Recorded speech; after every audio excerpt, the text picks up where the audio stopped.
Hi കൂട്ടുകാർ, അസ്സലാമു അലൈക്കും വറഹ്മത്തുള്ളാഹി വബറകാതുഹു. 6ാം ക്ലാസ്സിന് നാളെ 12/2/2026 ഖുർആൻ ഹിഫ്ള് എക്സാമാണ്. അപ്പോൾ നിങ്ങൾക്ക് 2025-ലെയും 2024-ലെയും ഒരു മോഡൽ ചോദ്യപേപ്പറാണ് ഞാനിവിടെ പോസ്റ്റ് ചെയ്യുന്നത്. ചോദ്യങ്ങളൊക്കെ നോക്കി മനസ്സിലാക്കാം. പക്ഷേ ഇതിലുള്ളതുപോലെ നിങ്ങൾ പഠിക്കരുത്. ഇതിൽ വന്ന സൂറത്തുകൾ നോക്കി ഓതാൻ വന്നത് സൂറത്തുൽ അറാഫാണ്. അതിൽ നിന്നുള്ള കുറച്ച് ആയത്താണ്. അതുപോലെ നിങ്ങൾക്ക് മദ്രസയിൽ സിലബസ് പ്രകാരം പാഠങ്ങൾ ഉണ്ടാവും. അതിൽ നിന്ന് ഏതെങ്കിലും ആയത്തുകളാണ് ഇതുപോലെ ഓതാൻ വരിക. അപ്പോൾ അത് ഓതി കൊടുക്കുമ്പോൾ നമ്മൾ എന്താണ് മഹാരജുൽ ഹുറൂഫ്, അക്ഷരങ്ങളുടെ മഹറജ് ശ്രദ്ധിക്കണം. പിന്നെ തജ്വീദ് നിയമങ്ങൾ, മുന്നേ പഠിച്ച തജ്വീദ് നിയമങ്ങളൊക്കെ ഉണ്ട്. മദ്ദുകൾ, നൂനിൻ്റെയും തൻവീനിൻ്റെയും മീമിൻ്റെയും വിധികൾ, ഉന്നത്ത്, ഇതൊക്കെ പരിഗണിച്ചിട്ട് വേണം. 5ാം ക്ലാസ്സിൽ നമ്മൾ കുറേ തജ്വീദ് നിയമങ്ങളൊക്കെ പഠിച്ചിട്ടുണ്ട്. തഫീം, തർക്കീക്ക് ഒക്കെ പരിഗണിക്കണം.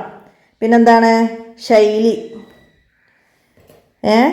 പിന്നെന്താണ് ശബ്ദമാധുര്യം, അതൊക്കെ നോക്കിയിട്ടാണ് നമുക്കവിടെ നോക്കി ഓതുമ്പം 50 മാർക്ക് ലഭിക്കുക. പിന്നെ ഹിഫ്ലിന് വന്നത് സൂറത്തുൽ കാരിയ, സൂറത്തുൽ ആദിയാത്ത്, സൂറത്ത് മുത്തക്കാസിർ, സൂറത്തുൽ മുൽക്ക് തന്നെ പല ആയത്തുകളായിട്ടും അതിൽ വരുന്നുണ്ട്. പിന്നെ സൂറത്തുൽ ഹുമസ, സൂറത്തുൽ അസ്ർ, സൂറത്തുൽ അലക്ക്, സൂറത്തുൽ ലുഹ, അതൊക്കെ നമുക്കിവിടെ വന്നിട്ടുണ്ട്. അപ്പോൾ അതുപോലെ നമ്മൾ താഴെ ക്ലാസ്സിൽ പഠിച്ച ചെറിയ സൂറത്തുകളും സൂറത്തുൽ മുൽക്കും നന്നായി മനസ്സിലാക്കുക. ആയത്തുൽ കുർസി, ആമന റസൂൽ ഒക്കെ പഠിക്കണം. പിന്നെ നമ്മൾ പഠിച്ച ദിക്റും ദുആകളുണ്ട്, നിസ്കാരത്തിൻ്റെയും നിസ്കാരത്തിൻ്റെ ശേഷമുള്ളതും, പിന്നെ ഉളൂവിൻ്റെ ദിക്റ്, മയ്യിത്ത് നിസ്കാരത്തിൻ്റെത്, അങ്ങനെ എവിടുന്നെങ്കിലും ഒരു ദിക്റ് എന്തായാലും ചോദിക്കും. അപ്പോൾ ഇപ്പോൾ ഇനി എക്സാമിലൊക്കെ എല്ലാ ക്ലാസ്സിനും അങ്ങനെയൊക്കെ വന്നിട്ടുണ്ട്. നിസ്കാരത്തിൻ്റെ ദിക്റൊക്കെ കുനൂത്തൊക്കെ ചോദിക്കുന്നുണ്ട് 7ാം ക്ലാസ്സിൽ. അപ്പോൾ നിങ്ങളതൊക്കെ മനസ്സിലാക്കിയിട്ട് പഠിക്കണം.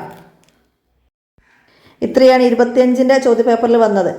ഇനി 24-ൻ്റെ ചോദ്യപേപ്പർ നിങ്ങൾ നോക്കുക, മനസ്സിലാക്കുക. എന്നിട്ട് സൂറത്തുൽ മുൽക്ക് മുഴുവനായിട്ടും, നമ്മൾ താഴെ ക്ലാസ് പഠിച്ച ചെറിയ സൂറത്തുകളും മുഴുവനായിട്ടും, പിന്നെ ദിക്റ് ദുആകൾ ഒക്കെ നന്നായിട്ട് ഓർത്തെടുക്കുക.